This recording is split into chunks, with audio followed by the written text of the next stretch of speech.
মুর্শিদাবাদ জেলার ফারাক্কা ব্লকের বেওয়া ২ পঞ্চায়েতের অন্তর্গত নিশিন্দা গ্রামের বাসিন্দা অংশুমান লালা দীর্ঘ ১২ বছর ধরে চরম আর্থিক সংকটের মধ্যে দিন কাটাচ্ছেন। ২০১২ সালে তিনি পশ্চিমবঙ্গ সরকারের শ্রম দফতরের এক্সাম ক্যাটাগরি কার্ড অর্জন করেছিলেন, যেখানে প্রতিশ্রুতি দেওয়া হয়েছিল যে এই কার্ডধারীদের অগ্রাধিকার ভিত্তিতে চাকরি দেওয়া হবে। কিন্তু ২০২৫ সালেও সেই প্রতিশ্রুতি পূরণ হয়নি, ফলে তিনি আজও কর্মসংস্থানের সুযোগ থেকে বঞ্চিত। অংশুমান লালা জানান, আমি সরকারি প্রতিশ্রুতি পেয়েও ১২ বছর ধরে বেকার, পরিবার চালাতে হিমশিম খাচ্ছি। সরকার বলেছিল এক্সাম ক্যাটাগরির কার্ডধারীরা প্রথম সারিতেই চাকরি পাবেন, কিন্তু বাস্তবে তা ঘটেনি।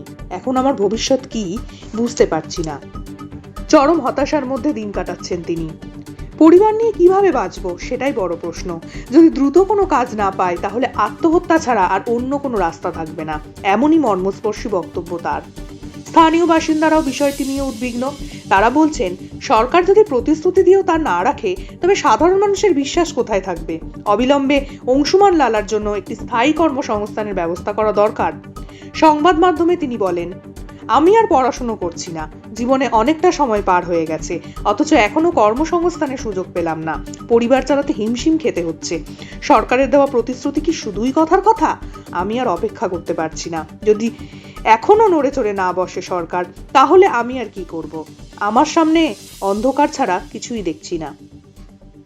ফারাক্কা থেকে মনোজিৎ ঘোষের রিপোর্ট, নিউজ 15 বাংলা।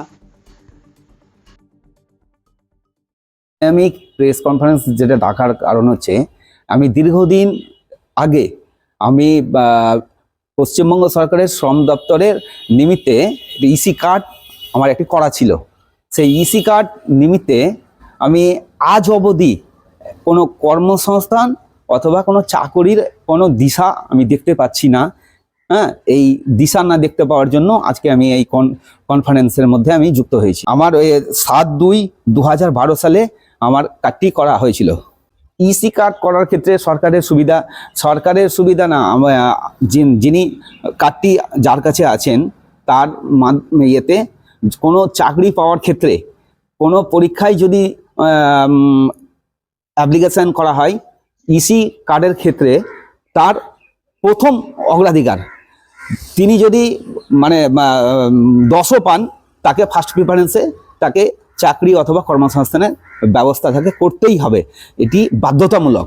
কেননা সরকার যখন জমি অধিগ্রহণ করে, জমি অধিগ্রহণ করার ক্ষেত্রে সরকার ঘোষিতভাবে বলা হয়েছিল যে পরিবারের একজনের কর্মসংস্থান অথবা চাকরি আমরা দেব, কিন্তু আজ অবধি সেই ব্যবস্থাটি আমার ক্ষেত্রে হয়নি এবং আমি প্রচণ্ডভাবে অর্থ সংকটের মধ্যে আমি দিন যাপন করছি বলে আজকে আমাকে এই জায়গায় আজকে আসতে হয়েছে। এবং বিভিন্ন জায়গায় নিবেদন করার পরেও তার কোনো সদুত্তর আমি আজ অবধি পাচ্ছি না।